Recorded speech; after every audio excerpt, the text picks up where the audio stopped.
Hola, buenas a todos. Bienvenidos a un nuevo bloque de Hablemos de Educación, un espacio pensado para estudiantes, docentes o curiosos de los debates pedagógicos. Quédense ahí porque el tema de hoy nos toca de cerca. Ponemos sobre la mesa una problemática que nos atraviesa en el día a día en las aulas. ¿Es justo contemplar a todos los estudiantes bajo el mismo juicio de valor? ¿Qué opinan?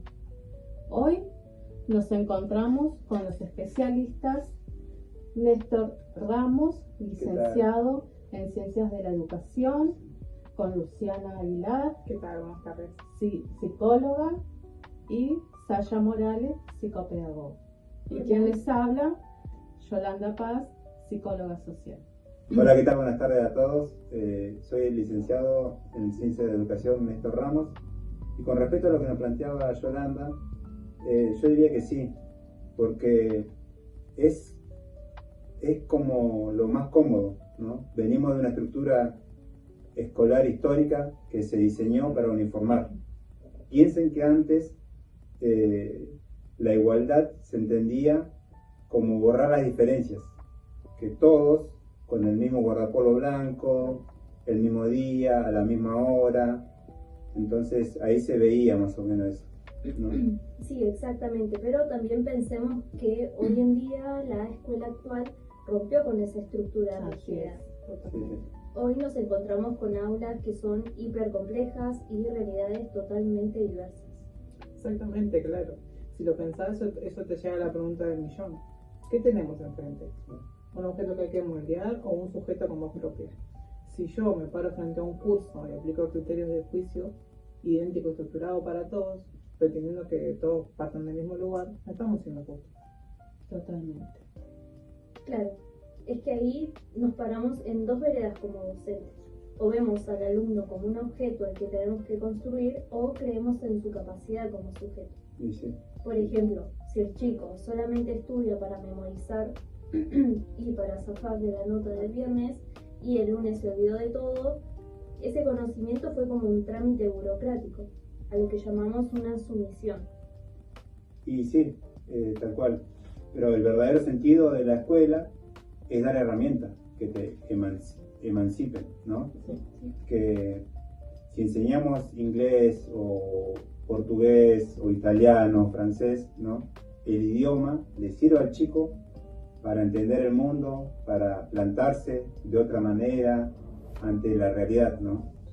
Claro, totalmente. ¿Quién no se acuerda de haber aprobado una materia raspando o repitiendo de memoria, sin entender para qué le servía lo que estaba realmente escribiendo, ¿no? Eso pasa cuando el sistema prioriza el contenido antes que el sujeto. Pero traigámoslo a la realidad de nuestras escuelas acá en la zona. Te encontrás con aulas donde las brechas de desigualdad te pasan por arriba, ¿no? Sí, sí, ¿No? sí. Chicos que quizás tienen que laburar o que cuidan a los hermanos o vienen arrastrando una discontinuidad. Se ve mucho en la aula. Así es, Sí. tremenda.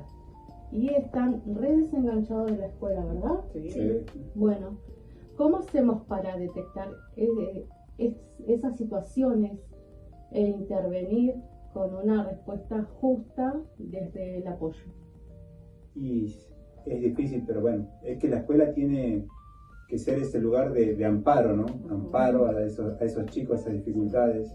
Y su función es suspender por un rato las desigualdades del afuera, ¿no? Dejar todo afuera, y en ese ambiente es cuando la realidad le golpea, ¿no? Los docentes solemos caer en dos trampas muy comunes. La primera es la pedagogía de la pobreza. Bien. Sí. Y acá en el chat pusieron Sí. algo. ¿Sí? ¿Qué Vamos opina a la gente? leer. ¿Qué opinan Sí. todos? Acá dicen que muchas veces terminamos etiquetando al alumno por su situación de vulnerabilidad.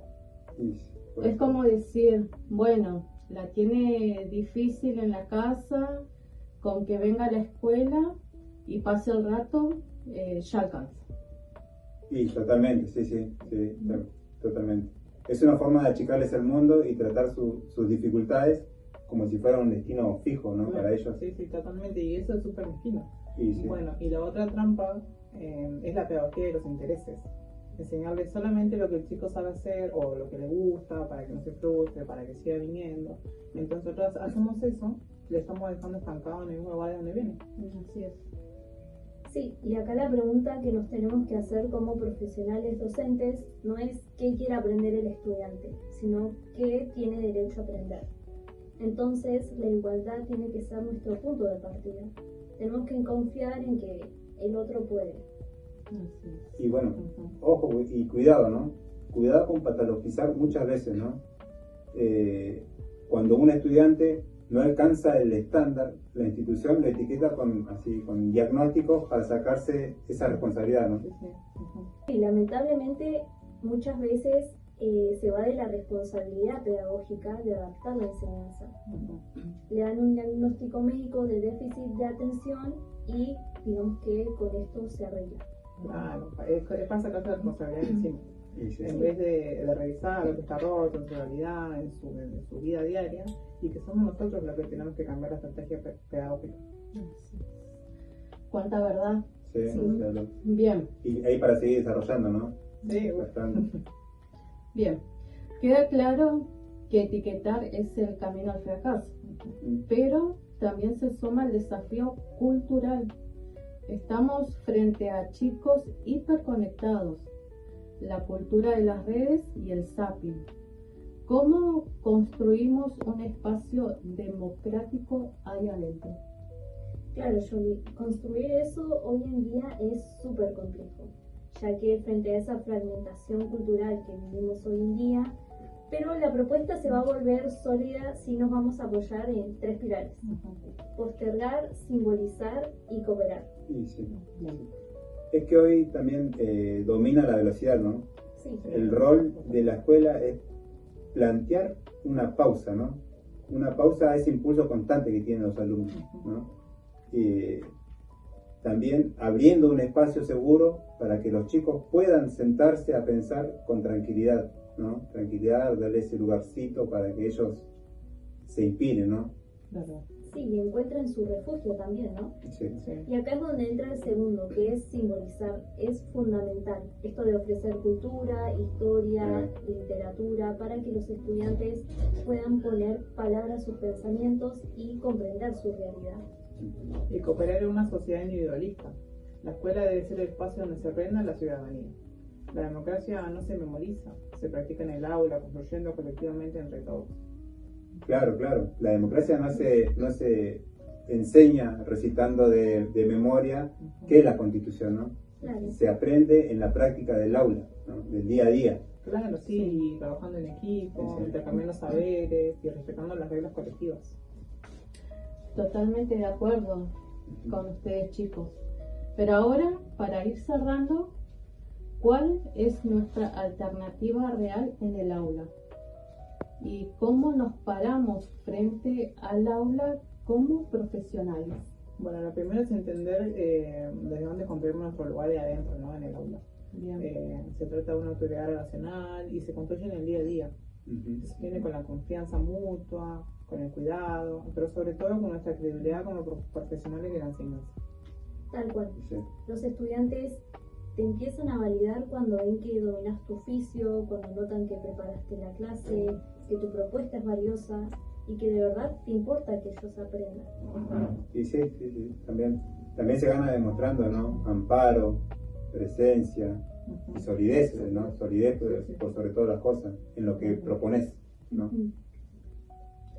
Totalmente de acuerdo. La solidez se demuestra haciendo. Y sí. Pero entonces, ¿cómo se traduce esa autoridad a la hora de evaluar? Porque ahí es donde suele aparecer el rol del docente como juez. Y sí. Y bueno, ese es el gran dilema, ¿no? Para mí, ¿no? En mi opinión, ¿no? La clave está en cambiar el chip del docente juez, ¿no? Sacar ese chip por el de docente artesano, ¿no? Que ahí es donde hay que pasar del modelo del castigo al modelo de la obra maestra, ¿no? Donde uno va moldeando a ese alumno, ¿no? Nosotros como docentes, junto con el Estado, tenemos la obligación de garantizar todas las herramientas y los tiempos, ¿no? Los tiempos. Hay que valerse el tiempo para ello, ¿no? Para que aprendan. Para que aprendan, totalmente. Claro, por ejemplo, si entrega un trabajo de inglés, por ejemplo, lleno de errores, nuestro rol no es clavarle un 2 y sentenciarlo. Sí, ¿no? Tenemos que hacer devoluciones minuciosas para que lo revise, lo corrige y lo vuelva a intentar. El error es materia prima, no es un pecado. Sí, sí. Y bueno, para ir cerrando por mi parte, también es importante... Bueno, para ir cerrando por mi parte, tener presente que los problemas y los conflictos también están y no siempre significa que es algo malo. No. Un conflicto de convivencia, por ejemplo, en este caso la sanción tiene que ser reparadora, obligando a recomponer ese lazo. Nunca debemos expulsar. Ujú. Qué lindo cierre, chicos. Los felicito, ¿eh? No, gracias. Gracias por el aporte. Sí, sí. Y así, con esta reflexión, llegamos al final de este bloque y de la transmisión de hoy. Creo que quedó más que claro que educar es apostar por la libertad del otro. No estamos acá para fabricar moldes idénticos, sino para ofrecer herramientas que emancipen. Esa es nuestra verdadera responsabilidad pedagógica. Es así, educar es una decisión ética, ¿no? Todos los días es elegir educar y no rendirse ante la realidad de los chicos que vemos todos los días. Así es. Claro, totalmente. Y al pararnos frente al aula, ¿no? El alumno debe sentir esa igualdad, debe sentir ese yo confío en vos, ¿no? Sí, ojalá este espacio les haya servido a ustedes del otro lado para seguir pensando en la educación como ese acto de generosidad que nos transforma a todos. Mil gracias por bancarnos, por prenderse al debate y nos vemos en el próximo encuentro de Hablemos de Educación. educación. Hasta la próxima. Chao, Buenas hasta luego. tardes. Gracias.